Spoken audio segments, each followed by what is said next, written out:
Pioneers are that rare breed who inspire change through their strength of vision and purpose. It takes courage and determination to buck the system, but luckily, there are still a few up for the challenge.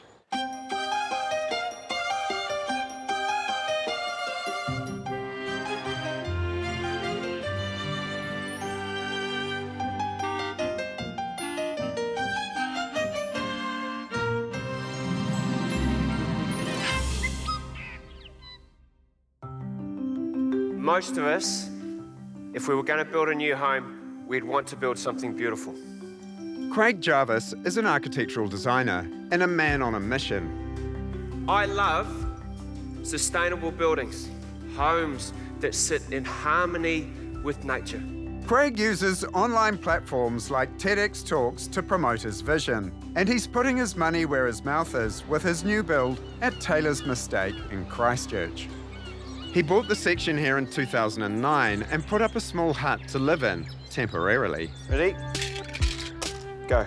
Craig has shared custody of his children, Jonah, who's 11, and Quinn, who's 9, and they're here every second week. Hang on, you're cheating. I'm not cheating there. This is definitely a tiny home, just 13 square metres with a little extra space on what you could very generously call the mezzanine floor. Pressure, Quinn, pressure. I'm going to beat you this time. They've been living here like this for the last 5 years, while Craig saves money and plans his new house further up the section. Rightio.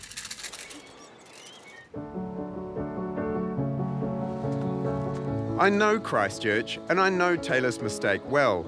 It's a pretty challenging environment, and that's on a good day. Chris. G'day, Craig. How are you, mate? Oh, nice to meet you. Wow, what an awesome sight. It's beautiful here, mate. It's a paradise. This is very exciting. Yeah, whereabouts are you? Down through here, so keep an open mind. It's a project. Access appears to be a little limited, and it's steep, very steep. Well, this is the start of my section, Chris. So this is the building platform. Through here. Absolutely stunning. So what are you planning here? Well, the idea is to build a living building. What is that? So a living building is a building that's completely off the grid, so obviously we're not connected to anything, but it's a lot more than that. This building heats its occupants, keeps you warm, it collects all your water, it provides all your electricity, it treats all your sewage, okay? And there's no toxic chemicals in this building. I have to reference every single item of this building, where I got it from, how it was produced, what's in it, right down to the final detail. In keeping with Craig's belief that small is beautiful, the house he's designed himself is just 68 square metres. The primary structure is composed of laminated timber arches. The largest arch at the front is 12 metres long, framing Taylor's Mistake in all its splendour.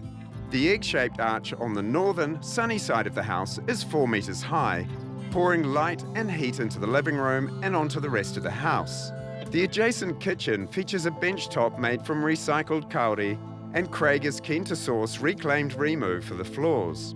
Furniture and cupboards will be designed and built to fit the curves and ensure the maximum use of available space. There are 3 bedrooms and a bathroom complete with composting toilet in keeping with Craig's commitment to zero waste. The curved corrugated iron roof will be covered with a timber trellis on which Craig will train fruiting vines. All up, a sustainable, affordable small house that's a pleasure to live in. I'd love to prove that we can do this. I mean, the reality is, if you can do it here, we can do this anywhere. So that makes it open to anybody to do. This could be very affordable. The section cost $175,000, and Craig's budget for the build is $200. But he can't set a finish date because he doesn't know how long the living building research will take.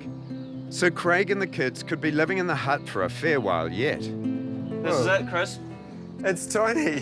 13 square metres. 13. There's a real simple thing where you can only be in one place at one time. And it's only because we've become accustomed to needing more space, where I don't really know whether we do. So Jonah, what do you think of this? How do you find having to share everything both with your sister and Dad? It's not that bad. I've got my own space in there. What about you, Quinn? What are you looking forward to in the new house? Probably how we're gonna have a proper kitchen. What is a proper kitchen? It's like got a real cupboard, and you could put a chopping board on a real bench, and a real lounge room with like couches and maybe a coffee table. I'm incredibly proud of my kids. And what they've learnt by doing this is extremely important to me. And they never question it, and they joke about it and laugh about it, but they understand it. Their future is going to be dramatically different to ours. That's a generation that will live like this. They will all live like this. So why are we not designing houses that are completely sustainable and off the grid, healthy, for our children? That's what it's about. It's not about me. I want to be here. Winter blows in, bleak and cold. Nothing's happening on site. In his day job as an architectural designer, Craig shares office space in central Christchurch. Oh, there comes trouble. But his main focus for the last 3 years has been his own research. Pioneering New Zealand's first residential living building is proving mind-bendingly difficult. Craig says he's getting good cooperation from council, but he's struggling to get his new approach to building approved. This has been 3 years. 3 years of constantly hitting concrete block walls, really, of getting told why I can't do what I'm doing. And it's, you develop a lot of patience, but I'm getting to that point now where I need to see a few things starting to fall over the line. Craig's come to Queenstown to meet engineers who've done some computer modelling on his plans to use untreated timber in his new house. Today we'll find out whether my ideas have some kind of scientific backing, to be honest. Nervous. Craig is building a passive house, which means that basically it heats itself. That shows the thermal model that I created of your building. With no artificial heating, he must prove the house will be dry enough throughout the year so moisture won't form on the untreated wood and rot it. And this is your internal temperature, which we hope to be at about 20 degrees. He needs the computer modelling to go well to have any chance of getting council consent for this part of his building plans. And fortunately, we have no problems with moisture. And See, there you go, right, that's it, we're done. you're done. So one short report away and we'll all be good for your building consent. So there's nothing that I'd have to change in this construction method? Not for what not for moisture control, no. Beauty. It's a great result, but just one victory in a very long campaign. One of Craig's most constant and pressing problems is trying to find out what's in the building products he's considering using. What I found through the whole living building journey of this house is that every direction that I turned to, it was just non-disclosure. Yes. They would not tell me what was in their products. Everything I choose, they'll just send me their safety data sheet. Tells you nothing. Which just says, if you cut it without a mask, it'll kill you. But at least I've told you.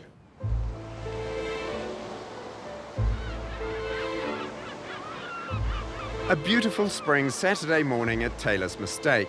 A perfect day for the beach. But on the one winding road, there's some disruption. Whose idea was to do this on Saturday? It's been 6 months since my first visit here, and Craig still hasn't got his building consent. But he wants to get something happening at least. So he's hired a digger to create access down to the site. All right. We need to get access straight down that chute, because that's where the side of the house is. We'll try and build the ramp through here a little bit, and then we'll correct and go down to the house. But it's just this drop-off. It just drops straight down about 2 metres. Oh, I think just take it nice and slowly, but it's going to be good fun anyway. Craig will need access for all stages of the build, but the first priority is to get the drilling machinery down for the foundation holes. We're going to be digging through the rock, so I'd rather the machine do it. than me on a shovel. This is really pushing it. Are you comfortable with it being that steep? That's pretty steep, eh? I wouldn't want to get any steeper than that. And the steepness of the site is not the only concern. I've got to be careful of my neighbour's property, and I don't want to start dislodging big rocks because my neighbour's house is down there. But yeah, the floating rock, we don't want them rolling down the bank. The digger keeps uncovering more rocks. And the risk of triggering a rock slide into the neighbour's house only gets worse. Finally, it's too much for Craig, and he calls a halt. It's a real blow. No vehicle access means no heavy machinery on site, so Craig will be on the shovel. He'll be digging those foundation holes into the bedrock the hard way. Incredibly, he's philosophical and takes yet another setback in his stride. The key to it is just staying positive and just tackling one little bit at a time. Because if you look at the whole thing, you know, the access and the living building project, and you'd ask yourself a couple of times why you're doing it.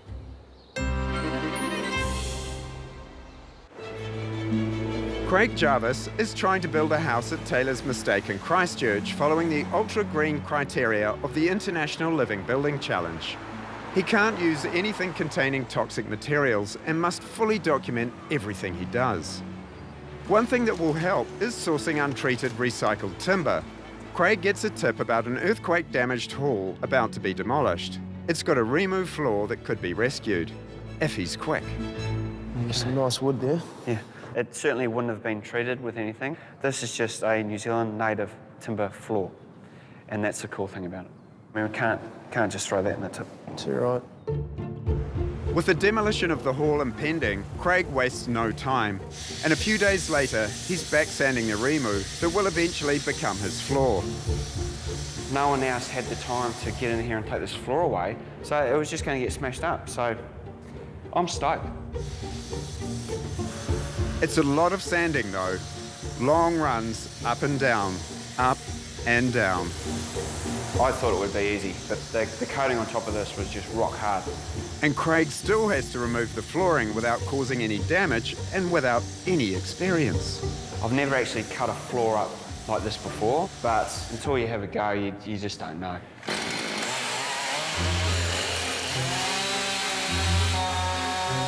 If I was trying to lift the floorboards off the joist, I would have wrecked them all. So this is the best way to get them out. Craig's storing the timber temporarily in a friend's warehouse. I can't wait to see it in pride of place, at his place. So Craig's got a floor. Great. Finally, we might see some action at Taylor's Mistake. Sadly, no. I keep in touch, but every time the story's the same. Craig's still trying to get his alternative ideas across the line to meet the Living Building Challenge and get council consent. Months turn into years. I thought we'd lost him.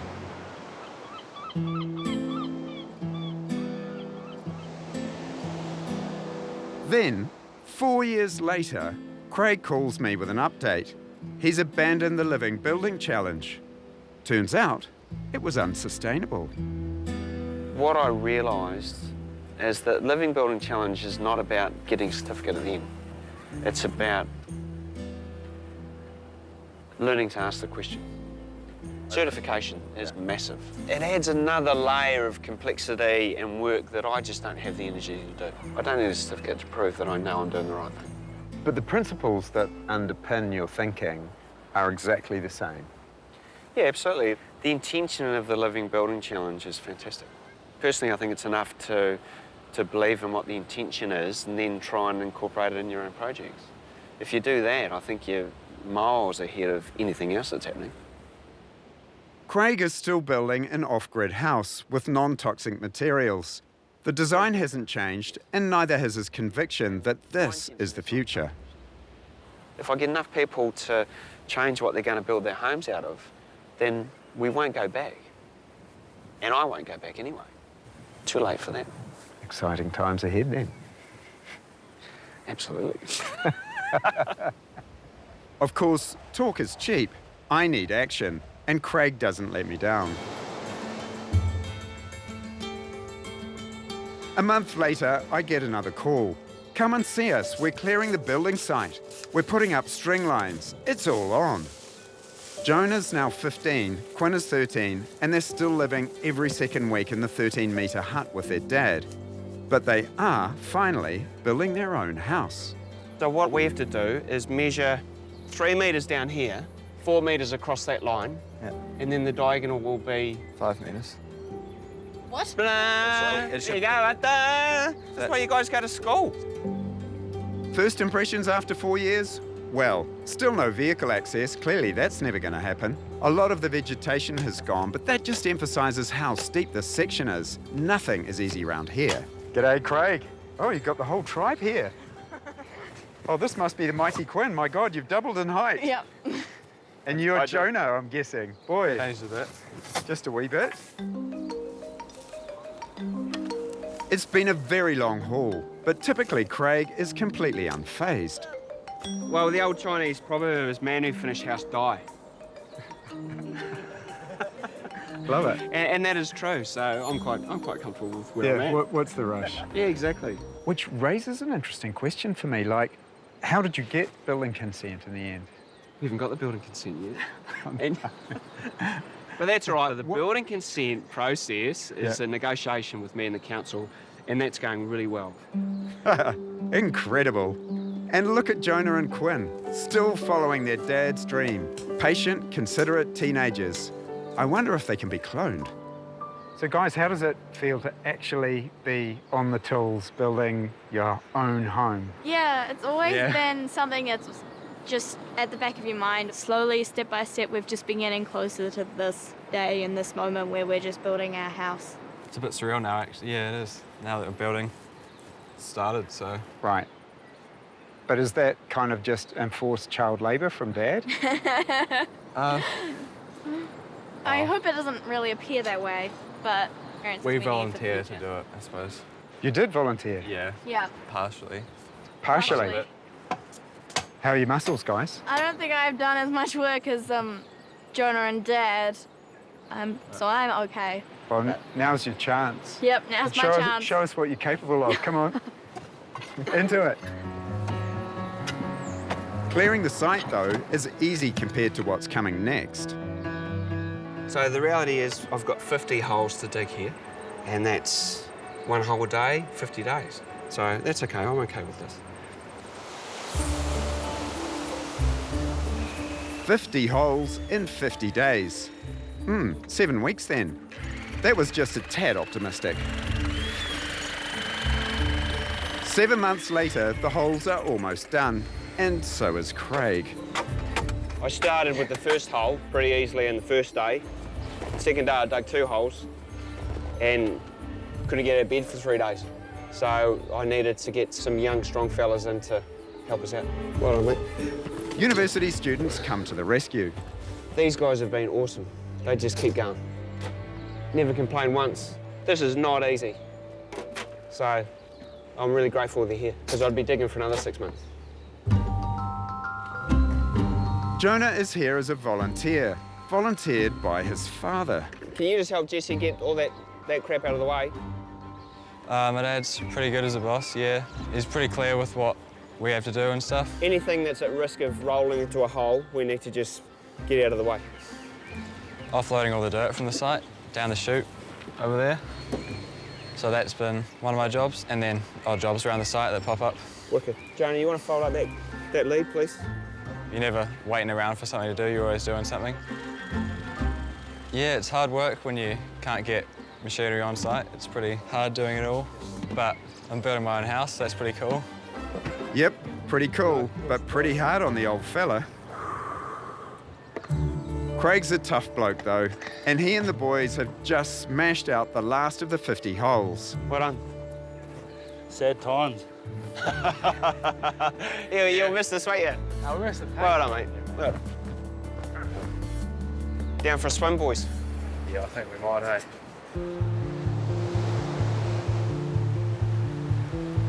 Craig started this journey alone, But about 4 years ago, he met Nadine, who has fully embraced his dream. Nadine's my partner, and she's a beautiful lady and incredibly positive and supportive.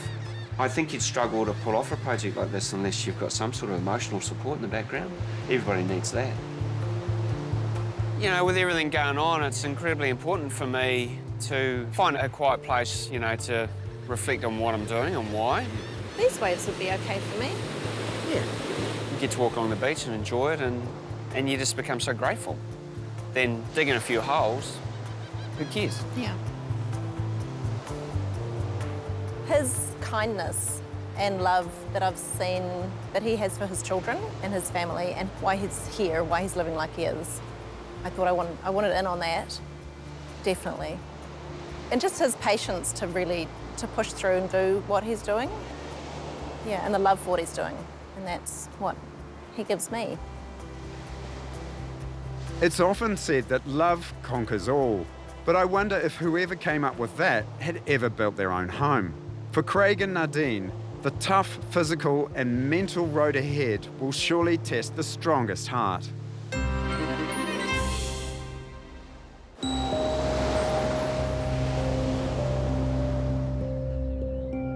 Taylor's mistake in Christchurch, and the reserve behind the bay has been temporarily turned into a timber yard. All this is bound for Craig Jarvis's build on the hillside overlooking the beach. And there's just one very expensive way to get it up there. The idea of the operation is to lift the building materials up to Craig's site in one piece. A few hazards and risks, damage to the aircraft and property. The type of harm that can occur is injury or death. And the likelihood, I know it sounds a bit grim, but yeah, the reality is that that is a consequence.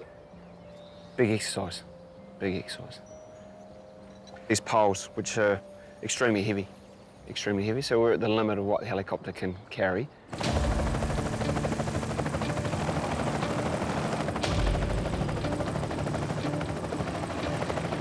Flat packs of timber for decking, framing and bracing are flown up first and quickly dropped off. And then come the foundation poles, some weighing 400 kilograms. They have to be carefully and precisely dropped into place, meaning the chopper has to hover for longer, and the downdraft makes conditions on the ground like a war zone. I had no idea that there would be so much turbulence underneath the helicopter when it comes in with a pole. You get blown off your feet really easily, so you've got to be careful. There are 50 poles to be flown in this morning, and they're numbered to ensure they go in the right hole. There's no room for error. Once we drop a pole in, we need to quickly brace it up to keep it safe, because we can't afford for one of these to fall over, because it will rip the holes out as well. And hardly any time to fix the poles into position before the next one arrives. Thank you. So intense. When the helicopter drops that pole, you know you've only got like 5 minutes before the next one comes.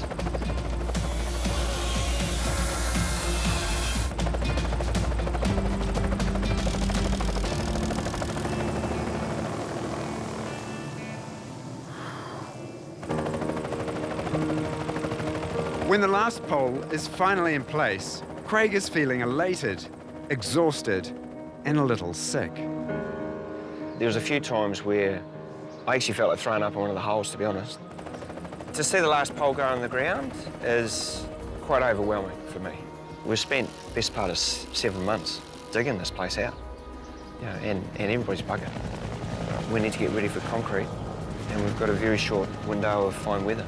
And if we don't make that window, then it's curtains, really. If the hole's all filled up with mud, then we'd have a serious problem.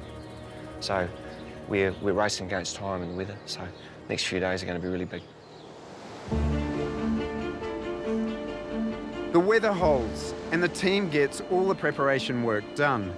Now it just remains to pump concrete 100 metres straight downhill, a difficult proposition and potentially dangerous. The risks are that the pipe will block, and that is not what I want to see happen today.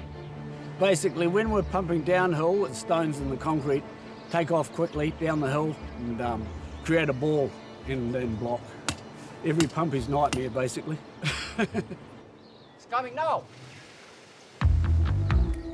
Pouring concrete on the steep, uneven site is not easy. The hose must be manhandled quickly from hole to hole to avoid waste.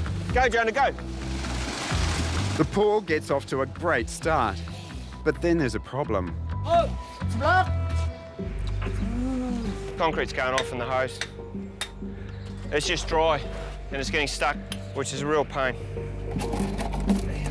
The block is cleared as quickly as possible. Time for another go. Rightio. Come on.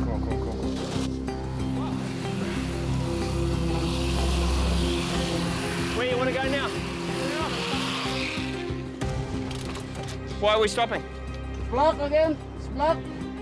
Pipes just start to dry out, and every time we have to stop and empty one out, then the pipes further down the line dry out. Just hard. Craig uses the enforced brake to keep tabs on where they're at with the concrete supply. As you get closer towards the end, you should be able to measure how much more you need. You ring them up and they put that quantity in the balance truck. So we have to do some pretty quick sums now, which is Jonah's job, and he's a mass head. 5.7. It's all on him. He's worked it out, and we've ordered the concrete. And we've got a bet for a box of beer with the pump guy. I reckon I'm right. He reckons I'm wrong. Total faith. He'll be right. I've got no doubt at all. At all. Ready, boys? Yep, here we go. Okay, Jonah. It's all hands to the pump, literally. Go, go, go! They're tired and sore now, but they can't afford any mistakes. Yep, go, go, go! Finally, 3 hours after they start. Relief, sheer relief.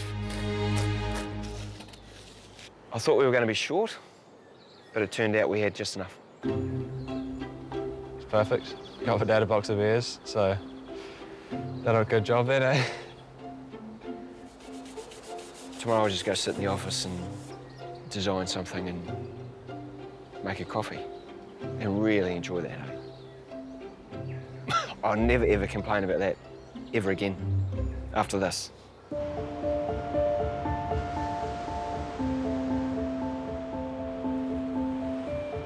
When I arrange to return to Taylor's mistake, Craig tells me the hard work is done and the rest of the build is pretty straightforward. I hate to burst his bubble, but in my experience, what's involved in finishing a house can be underestimated. Wow, Craig has been very busy. It's now a full 10 years since Craig bought the section, and yes, his house is finally taking shape. G'day, Craig. G'day, Chris. Hey. Been a while, mate. It has. Finally, you've got a floor. You've got a building platform. A flat bit. A flat bit. Being up on this lovely platform now, just get this sense of... Absolutely. It's right there. I did put it to the kids, we could stop now and just put a yurt up here. I wouldn't put it past him. Anything's possible with Craig Jarvis. But what will be interesting is the arches, a major feature of the house and directly inspired by this place, the curve of the hills, the beauty of nature. To get the arches here, Craig really only has one option. So you're going to be making up each one of these arches literally on the building platform? On the floor, yeah. Wow. Yeah. That's pretty exciting. Yeah. We'll bend 5 bits of timber at a time. The timber needs to arrive in perfect condition, just been milled. And we bend it and clamp it. And then we'll put 5 more pieces of timber over that until we've got 15. And that'll build up the bigger arches. In 2.5 arches here, there's 1,000 lineal metres of timber. I mean, that's the last piece out of the building, really, that's not normal. Not normal? Not normal. I don't think there's anything in your build that's normal. Of course, what Craig believes is that small, sustainable, cheap to build and run homes will be the new normal. Whether anyone else thinks so remains to be seen. It's a long, long process, mate. So I guess for me, whether anybody takes it on board and goes, I think there's something in that, what that guy's saying, or they go, he's a nut job, I don't really care.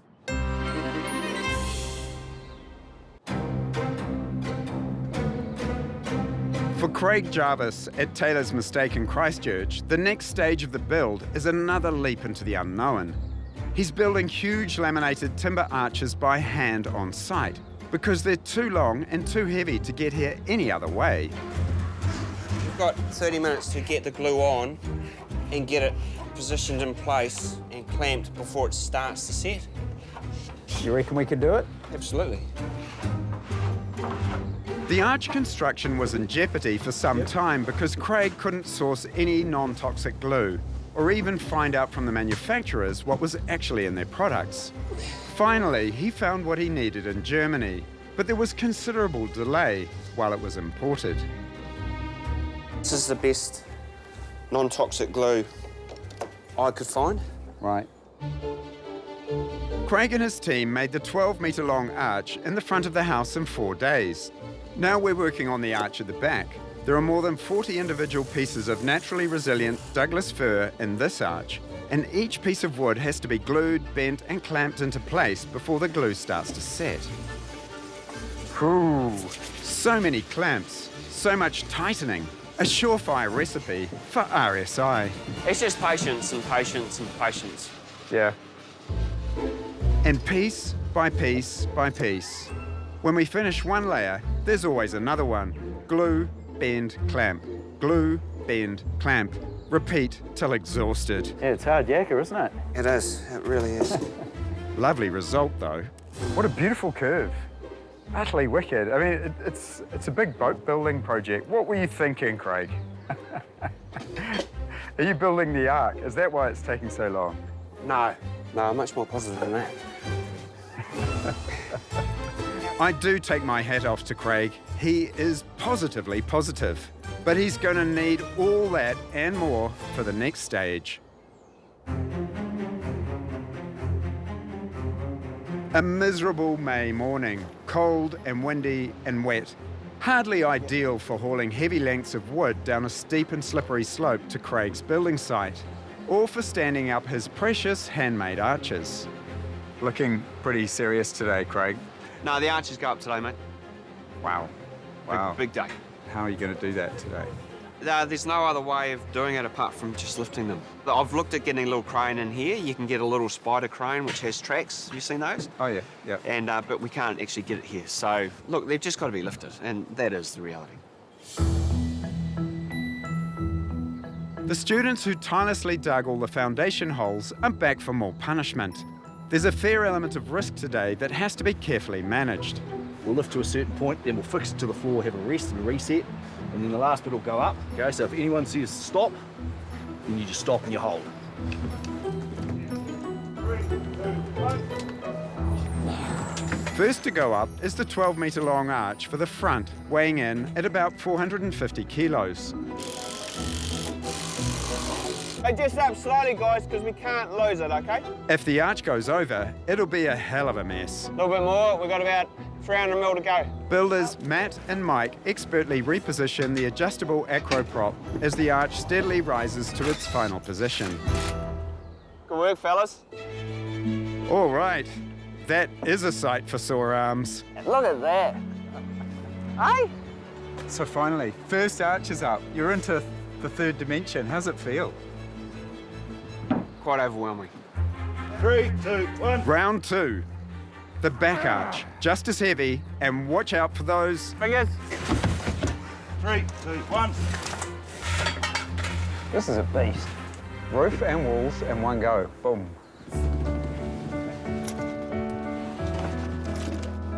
The 2 internal arches are next to be eased into position. They're smaller than the first 2, but still heavy and very awkward to connect to the beam across the width of the house. Whoa. Looking good, though. Tell you what, I wouldn't have missed being here for anything. Well done. Thanks, mate. I'm totally chuffed, you know. Oh, so am I. Trust me, mate. Like, absolutely stoked, though. Stoked. And just so appreciative of the guys that helped out.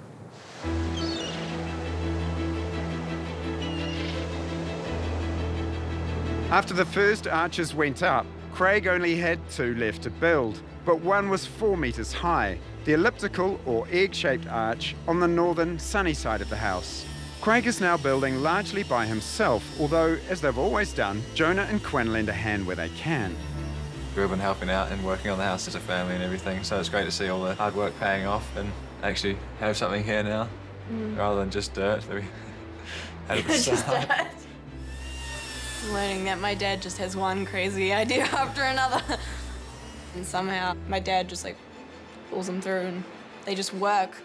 So that is off. Craig's decided to burn the surface of some of the internal beams following the traditional Japanese method of wood preservation, yukisagi. Everybody ready? That is loud. Jonah, Quinn and Nadine know by now it's best to simply smile and support him however they can. But Craig's just as determined that they all have skin in the game. Everybody building a new home needs to be involved. It's really important that we invest emotionally and from a psychological level in your own house. It was never to be an exercise in me forcing them or showing them how to work hard. It always had to be more of an exercise in showing them how to enjoy the process and appreciating building and in the future living in something that's theirs and they've earned it. That looks good. Craig has come so far, but there's still so much work to do. Some of it quite mind-bending in detail and execution. He's been let down too, many times. I've gone down so many pathways that have led to nothing. And we're still doing that like now. And you would think the house should be on the road to being completed.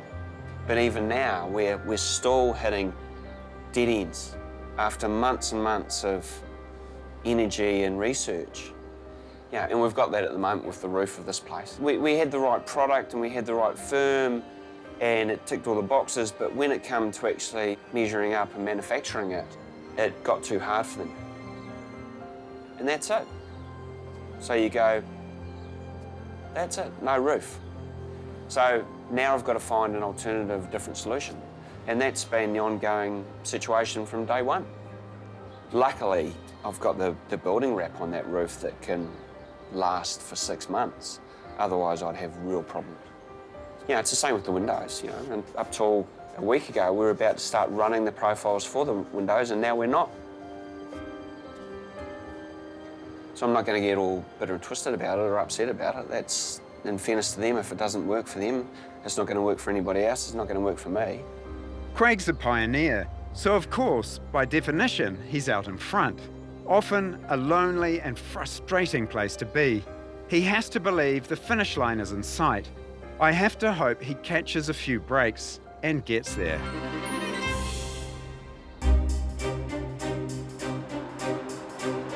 Craig's vision is to build an off-the-grid, totally sustainable and toxin-free house. No compromise, no shortcuts, but plenty of delays. I haven't seen Craig for a few months now, but I know that he's been consistently frustrated with managing to complete the build. So let's see how he got on. There's never been any vehicle access to site, and of course that made the build all the more difficult. But you know, having to walk up from the beach is not such a hardship for me. And this time, it just makes my sense of anticipation all the keener. How are you, buddy? Hello, Good to see you. How you going? Hey. Wow, finally. Finally, all right. Look at that. You Oh like my that? goodness. Nearly finished. Yes, I can see there's a few windows to go in, like all of them. And the roof has to be covered in corrugated iron. But frankly, I'm amazed. After the trials and tribulations of the last 6 years, Craig's almost there. Oh my goodness, take me in. Here you go, Nadine. Look what I caught downstairs. Hey, Chris. Good to see you. Oh, nice to see you too. Come on in. Gosh, a kitchen. Like that? It's beautiful. I suppose the thing that is really cool about having the kitchen here is it's really al fresco. You know, you're really in the view. To be fair, you're really in the wind too. But when the windows are in, you'll be able to enjoy all the beautiful days to come. It's fabulous in the way that it kind of comes in like this, and it just leads you into here. Oh, yeah. And wow, the geometries here are just gorgeous. Incredible. The living room on the north side of the house is a sun trap, and much of the heat will be retained when all the walls are packed with woolen insulation and covered in ply. I mean, this is the heater of the home. And it's beautiful in here. When the sun comes in here, it's just stunning. You mean when the windows are in? No, even now, mate. I'm really enjoying the fact that it's still in process and also delivering surprises like this gorgeous surprise. I love this lattice work. It must have been mind-bendingly hard to make, but it's a wonderful aspect of the house. You get lost in that. You know, I love it. It is, it's quite beautiful and it's delicate and amongst some really, really strong features. You know, when you look through to the beam, then you do have the delicate piece in between. It's beautiful. The curves are lovely and a big part of the design, but they do cut into the already tiny available space. And where's the real furniture going? The furniture that goes in here, we're going to build in here. So it will all be sculpted in here, just like this. More madness. More madness. So the Now that's genius. And what have we got here? Glass floor, mate. I love this. Whoa, you have got a window in this house. Yeah, that's really funny, eh? We've dug out every single one of those rocks to get the poles in. So in the end, I ended up with this river of rocks down through the bottom of my house. So I thought, like, I need to see that. Trust you. Yeah, it's good. The viewing window is also beautifully set off by the removed flooring Craig rescued from the earthquake-damaged community hall. And how about these? This will become Jonah's bedroom. Ah. He's got a lot of tools in his bedroom at the moment. Love the colour. Yeah, Pacific blue.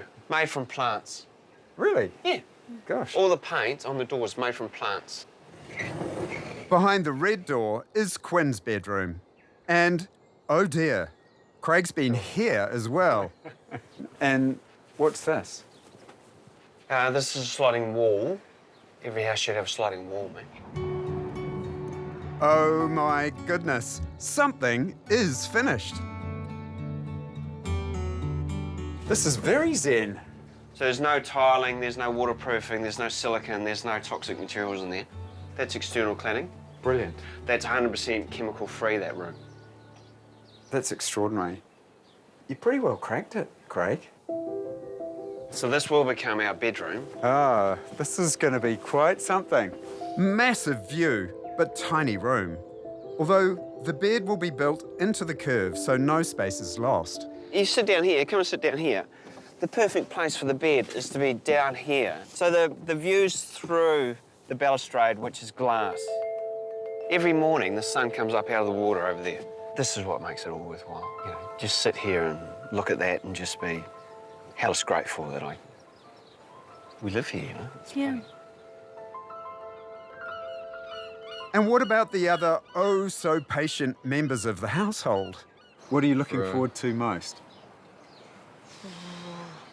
I like the kitchen. I was so happy when I saw the bench the first time. And the deck is going to be pretty cool. And the actually, I think. bathroom. Everything. Do you think it's been worth the wait?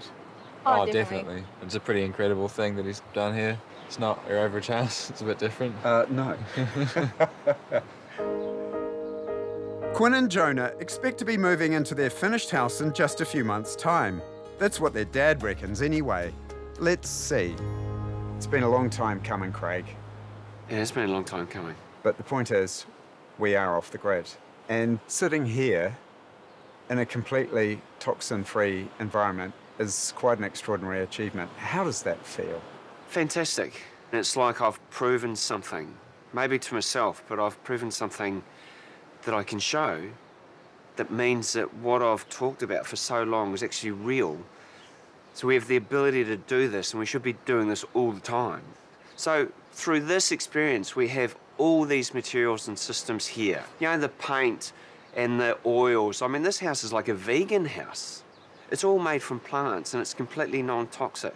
So what you're saying is that what you've done isn't that radical. Going off-grid and going non-toxic absolutely doable and Absolutely economical. doable and economical. So how did the cost come out? Because your original budget for the build was about 200K from memory. Oh, yeah, I've spent a lot more than that. So what have you spent? 250. 250? Not bad, eh? Seriously? Yeah. 250? Yeah, but it's not finished. No, it's not You know, finished. I'm What do you trying think to it's go- going to end up as? Oh, look, you know, there might be another $100,000 in that. For $350,000 and a lot of hard yakka, and to live in front of that, that's priceless. You couldn't pay me enough money to get out of here, mate, ever. I am in awe and wonder of your achievement. Oh, I appreciate that, mate. Because you're shining a light on where we need to go. Well done. Cheers, mate.